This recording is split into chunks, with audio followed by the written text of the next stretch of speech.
Taste the Daily. அண்ணா பல்கலைக்கழக மாணவி பாலியல் வன்கொடுமை செய்யப்பட்ட விவகாரம் குறித்து சட்டப்பேரவையில் அதிமுகவினர் முழக்கம் எழுப்பியதைத் தொடர்ந்து எதிர்க்கட்சித் தலைவர் எடப்பாடி கே பழனிசாமி செய்தியாளர்களை சந்தித்து வருகிறார். அதன் நேரலை காட்சிகளை தற்போது பார்க்கலாம்.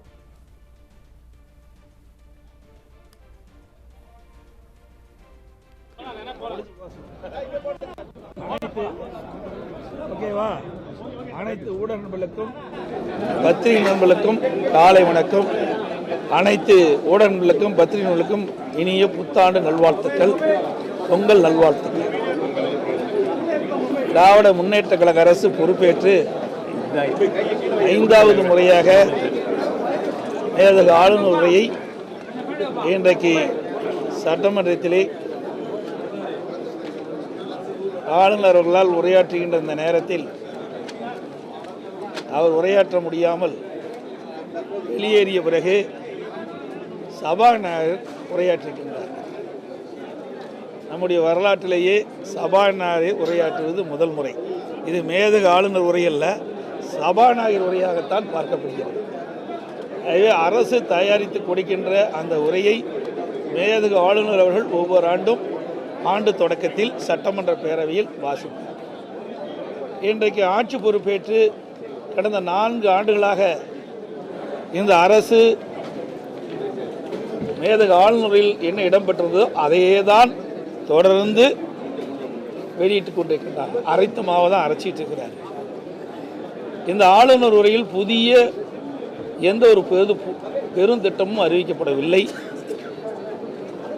அதோடு ஏற்கனவே 4 ஆண்டுகளமாக மேதக ஆளுநரில் இடம்பெற்றிருந்த எந்த திட்டத்தையும் நடைமுறைப்படுத்த என்று சொன்னால் பல திட்டங்கள் நடைமுறைப்படுத்தவில்லை என்பதுதான் யதார்த்த உண்மை. இன்றைய தினம் ஆளுநர் உரையில் 2030ஆம் ஆண்டுக்குள் தமிழகத்தை $1 டிரில்லியன் பொருளாதாரத்தை உயர்த்துவோம் என்று புதிய என்ற ஒரு அறிவிப்பை வெளியிட்டிருக்கின்றார்கள். அதோடு தரமான கல்வி வழங்குவோம் என்று கூறியுள்ளார்கள். ஆனால் 500 பள்ளிகளை தனியாருக்கு தாரை வார்ப்பதாக அரசிலிருந்து வெளியிடப்பட்ட செய்தி பத்திரிகையிலும் ஊடகங்களும் வந்துள்ளன. அனைத்து காலகட்டத்திலேயே இன்றைக்கு ஆரம்ப பள்ளியாக இருந்தாலும் சரி, கல்வி கற்புடைய எண்ணிக்கை உயர்த்துகின்ற விதத்தில் பல கல்லூரிகளையும் பல பள்ளிகளையும் நாங்கள் திறந்தோம். ஆரம்ப பள்ளி திறந்தோம், நடுநிலை பள்ளி திறந்தோம், உயர்நிலை பள்ளி திறந்தோம், மேல்நிலை பள்ளி திறந்தோம். அதனால கல்வி வளர்ச்சி அபரிதமாக இருந்தது. கல்வி கற்புடைய நிலை உயர்த்தது. அதே போல அதிமுக ஆட்சி இருக்கின்ற பொழுது மத்திய அரசு 2030 நிர்ணயிக்கப்பட்ட அந்த இலக்கை 2019-20 உயர்கல்வி படிக்கக்கூடிய எண்ணிக்கை உயர்த்தி இந்தியாவிலேயே முதல் மாநிலம் தமிழ்நாடு என்ற பெருமையை பெற்றது என்பதையும் இந்த நேரத்தில் குறிப்பிட்டு சொல்ல விரும்புகிறேன். அதுபோல நபார்டு மற்றும் கிராம சாலைகளே ஏற்கனவே தொடர்ந்து இருக்குது. அதுக்கு இன்றைக்கு பெயர் மாற்றம் பண்ணி முதலமைச்சர் பெயரை சூட்ட வேண்டும் என்ற அடிப்படையில் இன்றைக்கு ஊரகச்சாலை என்று முதலமைச்சருடைய ஊரகச்சாலை என்று பெயர் மாற்றிருக்காங்க. பெயர் மாற்றுறது தான் இவருடைய சாதனை, வேற எதுவும் இல்லை. ஏற்கனவே இந்த ஊரகச்சாலைகள்லாம் நபார்டு திட்டத்தின் மூலமாக நிதி வாங்கி தான் செயல்படுத்தலாம். அதுக்கு முதலமைச்சருடைய பெயரை இன்னைக்கு சூட்டியிருக்கிறாங்க. அதோட தேர்தல் நேரத்தில் மாண்பு முதலமைச்சர் அன்றைக்கு எதிர்க்கட்சி தலைவராக இருந்தார், திமுகவுடைய தலைவராக இருந்தால் பரப்புரையில் பேசுகின்ற பொழுது 2021 சட்டமன்ற பொதுத் தேர்தலின் போது தமிழ்நாடு முழுவதும் பல்வேறு இடங்களில் அவர் தேர்தல் பிரச்சாரத்தின் போது குறிப்பிட்டது, எப்பொழுது வேண்டாலும் என் அறைக்கு வந்து மனு கொடுக்கலாம் சொன்னார். எத்தனை பேர் போய் முதலமைச்சர் அறையில் போய் மனு கொடுத்திருக்கிறாங்க? ஆனால் உண்மையில் கோட்டைக்கு வருகிற சாலையில் கூட மனு வழங்குவதற்கு தடை இருக்குது. யாருமே கோட்டைக்குள் வர முடியாத சூழ்நிலை தான் இருக்குது. அதோட நேற்று ஒரு நிகழ்ச்சியில் முதலமைச்சர் அவர் கலந்துக்கிட்டார். அந்த நிகழ்ச்சியில் மாணவிகள் அணிந்திருந்த துப்பட்டாவை கழுத்து வச்சுட்டு தான் அந்த நிகழ்ச்சியில் பங்கு பெற வேண்டும் என்று ஒரு ஆணை பிறப்பித்து அந்த ஆணைக்கு இணங்க கருப்பு துப்பட்டா அணிஞ்சிகள்லாம் அதை வெளியில வச்சுட்டு தான் அந்த நிகழ்ச்சியில் பங்கு பெற்றாங்க. இன்றைக்கு இருக்கின்ற முதலமைச்சர் ஸ்டாலின் அவர்கள் கருப்பை கண்டால் ஏன் இவ்வளவு அச்சப்படுகிறார், ஏன் இவ்வளவு அதிர்ச்சிக்கு உள்ளாகிறார்? ஆகவே அந்த கருப்பு துப்பட்டாவை மேலே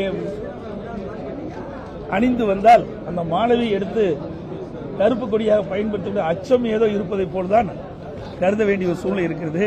அந்த அளவுக்கு முதலமைச்சர் அவர்கள் பயந்து போய் இருக்கின்றார். போதைப் பொருளை பற்றி சொல்லியிருக்கிறாங்க. நான் ஏற்கனவே ஒவ்வொரு முறையும் இதே இடத்தில் கடந்த 3 ஆண்டுகளாக தொடர்ந்து ஊடகத்தின் வாயிலாக பத்திரிகையின் வாயிலாக வலியுறுத்தி வருகிறேன். தமிழகத்தில் போதைப் பொருள் அதிகரித்து வருகிறது, போதை நடமாட்டம் அதிகரிக்கிறது. இன்றைக்கு கிராமத்திலிருந்து நகரம் வரை அனைத்து இடங்களிலும் தங்குதடையின்றி கஞ்சா மற்ற போதைப் பொருட்கள் விற்பனை ஜரூராக நடைபெறுகிறது. இதை இரும்பு கரம் கொண்டு அடக்க வேண்டும் என்று இன்றைய முதலமைச்சர் ஸ்டாலின் அவரிடம் பலமுறை வலியுறுத்தியிருக்கின்றேன். இந்த விடியா திமுக அரசு எடுத்தும் கோரிக்கை வைத்திருக்கின்றேன். ஊடகத்தின் வாயிலாக, பத்திரிகையின் வாயிலாக, அறிக்கையின் வாயிலாக, ஏன் சட்டமன்றத்திலும் வலியுறுத்தி பேசியிருக்கின்றேன். இதை முறையாக நடவடிக்கை எடுக்கப்பட்டிருந்தால் இதை தடுத்து நிறுத்தியிருக்கலாம். ஆனால் அதையெல்லாம் பொருட்படுத்தாமல் இருக்கின்ற காரணத்தினாலே இன்றைக்கு தமிழகத்தில் போதைப் பொருள் நிறைந்த மாநிலமாக காட்சியளிக்கிறது. இன்றைக்கு முதலமைச்சர் தொலைக்காட்சியின் வாயிலாக குறிப்பிடுகிறார், போதையின் பாதையில் செல்லாதீர்கள், போதையின் பாதையில் செல்லாதீர்கள். இதை நாங்கள் குறிப்பிடுகின்ற பொழுதே 3 ஆண்டுக்கு முன்பே இந்த அரசு எச்சரிக்கையுடன் செயல்பட்டிருந்தால் இன்றைக்கு இளைஞர்கள், மாணவர்கள் பாதிப்புக்குள்ளாயிருக்க மாட்டார்கள். இன்னைக்கு எல்லாமே போதைக்கு அடிமையாயிட்டாங்க. இப்படிப்பட்ட நிலையில்தான் இன்றைக்கு முதலமைச்சர் வேண்டுகோள் வைக்கிறார். ஒரு செயலற்ற அரசாங்கத்தை தான் இன்றைக்கு பார்க்கப்படுகிறது. அது மட்டுமல்ல, இந்த கஞ்சா போதையினால் இன்றைக்கு இளம் வயதினர்கள், இளைஞர்கள் கடுமையாக பாதிக்கிறாங்க. இந்த கஞ்சா போதையினால்தான் சிறுமிகள், பெண்கள், வயதான பாட்டி கூட பாலியல் கொடுமைக்கு ஆளாக்கப்படுகிறது. இந்த ஆட்சியில் தான் சிறுமி முதல் பாட்டி வரை பாலியல் வன்கொடுமைக்கு ஆளாகின்ற ஒரு மாநிலமாக தமிழ்நாடு விளங்குகிறது. இது மிக மிக கேவலமானது, வெட்கக்கேடானது என்பதை நேரத்தில் பதிவு செய்ய விரும்புகின்றேன். அது மட்டுமில்லாம இந்த ஆட்சியை பொறுத்தவரைக்கும் இந்த மேதக ஆளுநர் என்பது இன்றைக்கு மாறி போய் இன்றைக்கு சபாநாயகர் உரையா மாறிடுது. இந்த உரையில பார்ப்பதற்கு காற்றடித்த பலூன் போல் பெரிதாக உள்ளதை தவிர, பார்ப்பதற்கு காற்றடித்த பலூன் போல் பெரிதாக இருப்பதை தவிர உள்ளே எதுவும் இல்லை. ஆளுநர் உரை மாற்றப்பட்டு இன்றைய தினம் சபாநாயகர் உரையாக காட்சியளிக்கின்றது. இந்த உரையில் திமுக அரசின் சுய விளம்பரம் தேடிக் கொண்டிருப்பதை தவிர இதில் வேறு எதுவும் இல்லை. சார், நாங்கள் தான் பதாகை எடுத்துக்கிட்டு போய் இந்த அரசுடைய கவனத்தை ஈர்க்க வேண்டும். இனியும் இந்த அரசு தூங்கிக் கொண்டு இருக்கக்கூடாது என்ற விழிப்புணர்வை ஏற்படுத்த வேண்டும் என்றுதான் இந்த பதாகை கொண்டு போகும். யார் அந்த சார்? ஏன் இந்த அரசு பதட்டப்படுது? மாத்தி மாத்தி அமைச்சர்கள் அறிக்கை விட்டு இருக்கிறாங்க. யார் அந்த சார் என்று கேட்டா இவர்களுக்கு ஏன் இவ்வளவு கோபம் வருது? இன்றைக்கு பாலியல் வன்கொடுமைக்கு சம்பந்தப்பட்டவர்களை சட்டத்தின் முன் நிறுத்தப்பட்டு அவர்களுக்கு உரிய தண்டனை பெற்றுத் தருவது இந்த அரசுடைய கடமையா இருக்கணும். ஆனால் யாரையோ காப்பாற்றுவதற்கு இந்த அரசு முயற்சி செய்தது என்பதுதான் மக்களுடைய சந்தேகம். அதனாலதான் இன்றைக்கு ஒட்டுமொத்த தமிழகம் மட்டுமல்ல, இந்தியாவே யார் அந்த சார் என்று கேட்கின்ற அளவிற்கு மக்கள் குரல் ஒலித்திட்டு இருக்கு. சார், இப்போ ஒவ்வொரு ஆண்டும் அரசு தயாரித்து கொடுக்கக்கூடிய உரையை தான் ஆளுநர் வாசிக்கிறது மரபாவே இருக்கு. இந்த முறை ஆளுநர் உரையை முழுமையா புறக்கணிச்சுட்டு போயிருக்கிறத முன்னாள் முதலமைச்சரா நீங்க எப்படி பாக்குறீங்க? ஆளுநர் புறக்கணித்து போல திட்டமிட்டு ஆளுநரை உரையாற்றக்கூடாது என்று ஒரு நோக்கத்தோடு செயல்பட்டு அவங்க என்ன சொல்றாங்கன்னா, தமிழ் தாய் வாழ்த்து தேசிய கீதம் பாடாதனாலதான் போராண்டாங்க. ஆனா இங்கே தமிழக அரசுடைய மரபுப்படி என்ன சொல்றாங்க, தமிழ் தாய் வாழ்த்து முதலிலும் கடைசியா தேசிய கீதம் பாடுவது மரபுன்றாங்க. நீங்க முதல்வராக இருக்கும்போது ஒவ்வொரு முறையும் உங்களுக்கு ஊடகத்துக்கும் பத்திரிகைக்கும் வெளியிட்டு தான் இருக்கிறாங்க. அது ஒவ்வொரு முறையும் என்ன மரபை கடைபிடிக்கிறாங்களோ அதே முறையை தான் நம்முடைய தமிழ்நாடு சட்டப்பேரவை கடைபிடிச்சிட்டு வருது. ஆனா அவங்க வந்து ஏன் தேசிய கீதம் முதல்ல பாடத்தினால அதனால வெளியே போனாங்க என்ன அதெல்லாம் கிடையாது. ஒவ்வொரு முறையும் இதே ஆளுநர் தானே வந்துட்டு இருக்காரு 3 வருஷமா. அதே நடைமுறை தான் இருக்குது. அதுல மாறுபட்டது எதுவும் இல்லையே. சரி, இப்ப நீங்க வந்து இந்த அண்ணா யூனிவர்சிட்டி விவகாரமா வந்து இப்ப எல்லாமே போய் அவங்க ஆளுநரை போய் சந்திச்சிட்டு இருந்தாங்க. நீங்க தனியா போராட்டம் நடத்திட்டு தான் இருக்கீங்க.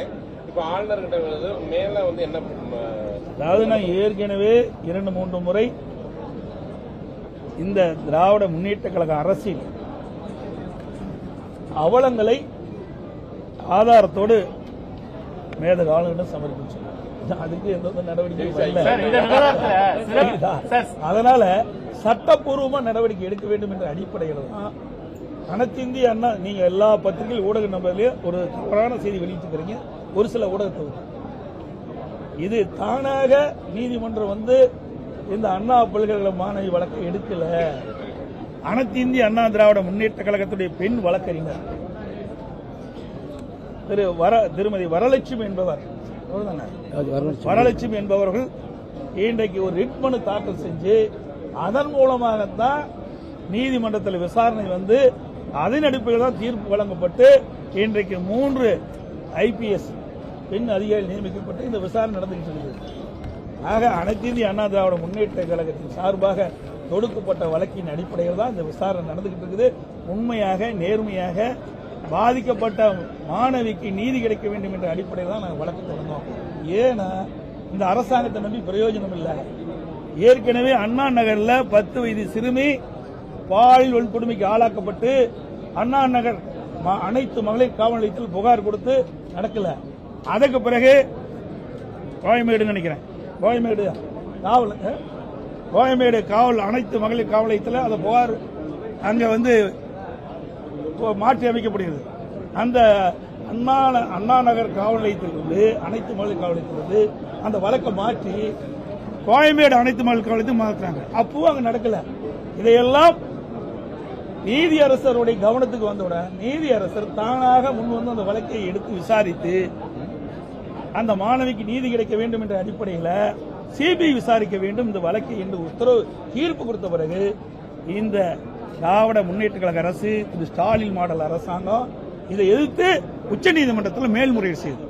அதனாலதான் நாங்கள் பயந்து இதுக்கு இப்படிப்பட்ட ஒரு நிலை வந்துவிடும் என்பதற்காகத்தான் அனைத்து இந்திய அண்ணா திராவிட முன்னேற்ற கழகத்தின் பெண் வழக்கறிஞர் உயர்நீதிமன்றத்தில் ரிட் மனு தாக்கல் செய்து அதன் மூலமாக இன்றைக்கு அந்த மாணவிக்கு நீதி கிடைப்பதற்காக இன்றைக்கு நீதிமன்றத்தில் தீர்ப்பு. இவ்வளவு பெரிய போராட்டம் வந்து இப்போ முன்னெடுத்துட்டு எல்லா அரசியல் கட்சியுமே இறங்கி போராடக்கூடிய நிலையில் இருக்கிற முதலமைச்சர் ஸ்டாலினோ இல்ல துணை முதலமைச்சர் இது குறித்து வாய் திறக்கவே இல்லை.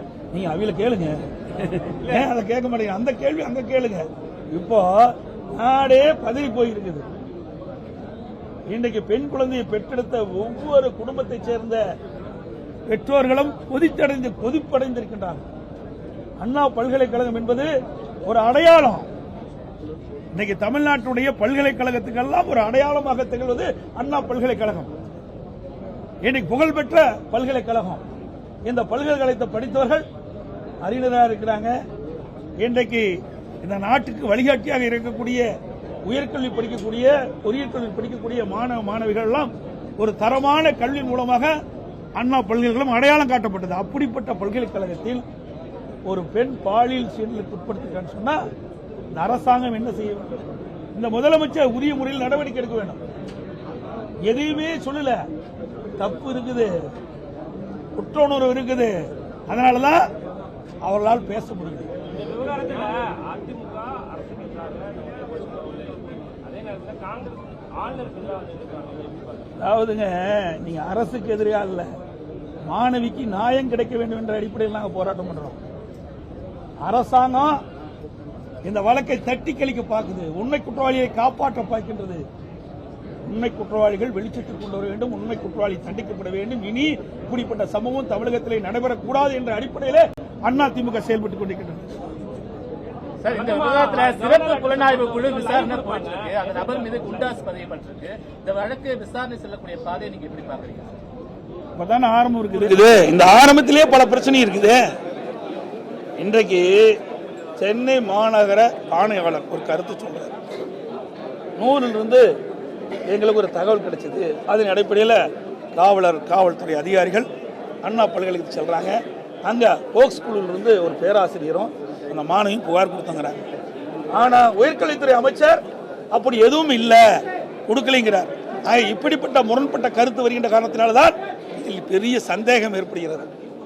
அதனால தான் நாங்கள் நீதிமன்றம் சென்று எங்களுடைய பெண் வழக்கறிஞர் மூலமாக நீதிமன்றம் சென்று நீதியரசர் மூலமாக தீர்ப்பை பெற்று இன்றைக்கு விசாரணை மேற்கொள்ளப்பட்டது.